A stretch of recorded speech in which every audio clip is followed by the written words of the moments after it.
ما في السماوات وما في الأرض من ذا الذي يشفع عنده إلا بإذنه يعلم ما بين أيديهم وما خلفهم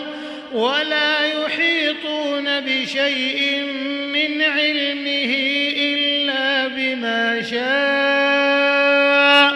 وسع كرسيه السماوات والأرض ولا يؤوده حفظهما وهو العلي العظيم.